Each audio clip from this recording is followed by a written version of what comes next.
South Indian बहू शांता मौसी के बेटे संतोष की नई नई शादी हुई थी एक हफ्ते पहले ही। संतोष और प्रतिभा की शादी लव मैरिज थी। शादी से पहले शांता मौसी कभी भी प्रतिभा से मिली नहीं थी और जब उन्हें पता चलता है कि प्रतिभा साउथ इंडिया की है तो उन्हें काफी चिंता होती है कि एक साउथ इंडियन लड़की उनकी फैमिली में कैसे एडजस्ट होगी। ऐसे में ही एक दिन प्रतिभा जिद करती है कि रात का खाना वही बनाएगी। अयो अयो अम्मा, आज का खाना मैं बनाती जी। आपको एक बहुत ही बढ़िया साउथ इंडियन डिश खिलाती अम्मा। अरे बेटा, वो तो ठीक है पर घर में इतना नारियल तेल नहीं है। अ, अम्मा, नारियल तेल नहीं चाहिए। क्या कहा? अरे पर साउथ इंडियन खाने में तो सिर्फ नारियल तेल ही डालते हैं ना। अयो अम्मा, बहुत सारी तरह के साउथ इंडियन डिशेस होते हैं जी। मैं जानती हूँ, रवा डोसा, प्लेन डोसा, मसाला डोसा। नहीं नहीं, हाँ, वो बड़ा और इडली सांबार भी है। हम तो ये सब घर पर खाते भी नहीं अम्मा। क्या? अरे मुझे तो लगा कि सभी मद्रासी यही खाते हैं।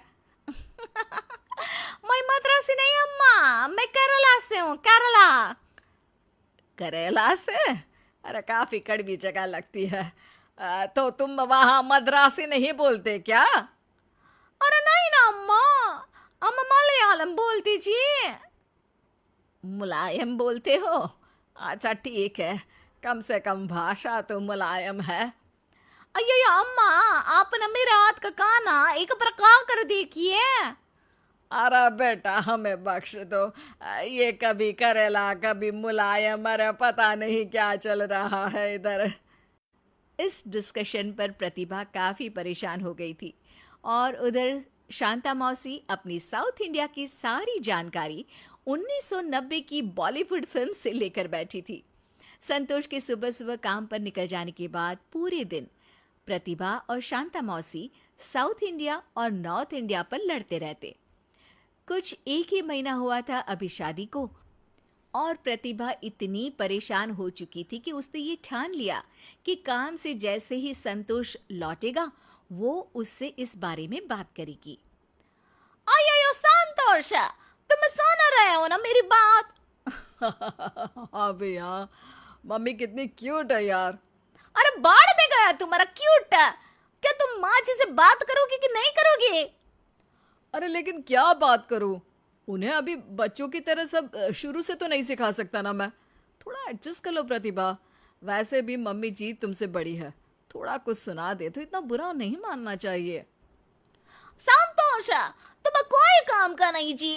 अरे जिस दिन मैं पागल हो जाएगा ना उस दिन तुम एडजस्ट कर लेना। जब संतोष के पास से भी कोई मदद नहीं मिली, प्रतिभा को लगने लगा था कि अब तो कोई चारा नहीं है। पर आखिर वो माँ जी को समझाए तो समझाए कैसे? संतोष ने ये तो गलत नहीं कहा था कि उन्हें सिखाना आसान नहीं होगा। संतोष फिर भी शांता मौसी से बात करता है और शांता मौसी को बुरा लगता है कि उनकी बहू को इतनी परेशानी हो रही है और इसीलिए वो अपनी बहू के लिए एक तोहफा लेकर आती हैं। अरे ये ले बेटा, तेरे लिए एक गिफ्ट लेकर आई हूं मैं। अयो माँ जी, इसका क्या जरूरत था? इसमें वैसे है क्या? अरे रजनीकांत जी की फोटो है, तुम लोग उनकी पूजा करते हो ना। हमारे मंदिर में उनकी कोई फोटो नहीं है, तो मैंने सोचा इसे मंदिर में रख दूंगी तो शायद तुम्हें थोड़ा अपना सा लगे।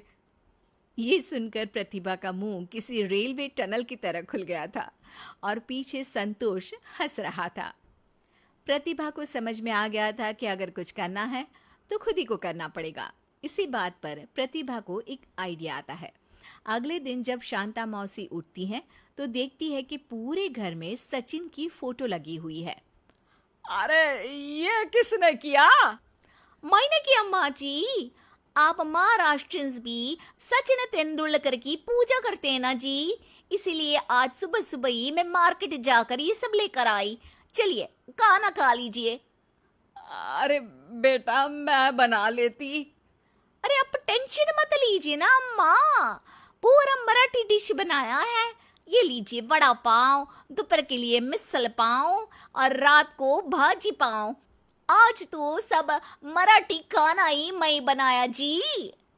अरे बेटा ये तो ठीक है, पर इनको छोड़कर भी तो मराठी डिशेस होती है ना। अयो माँ जी, नहीं ना, मैंने तो टीवी में देखा है। वैसे छत पर मैंने पापड़ सुखने को डाला है, उनको हटाइएगा मत। आखिर हम मराठी फैमिली है जी, सबको पता चलना चाहिए ना कि पापड़ सूख रहे हैं। और अचार बनाने के लिए भी सामान लेकर आया जी मैं। अरे बेटा, पर मराठी और पापड़ अचार का क्या संबंध? आई शपथ माँ जी, आप बहुत मजाकिया है। वैसे अभी अभी मराठी बोलना मैंने शुरू किया है, सुनिए। आता माझी सटकली। शांता मौसी प्रतिभा के हाथ पकड़ लेती है। अरे बेटा, तू इधर बैठ और सुन। ये टीवी पर देखी हुई बातों पर इतना विश्वास नहीं करते। अरे ये सब तो बकवास दिखाते हैं। इतने दिनों से मैं भी तो आपको वही बताने की कोशिश कर रही थी ना माँ जी।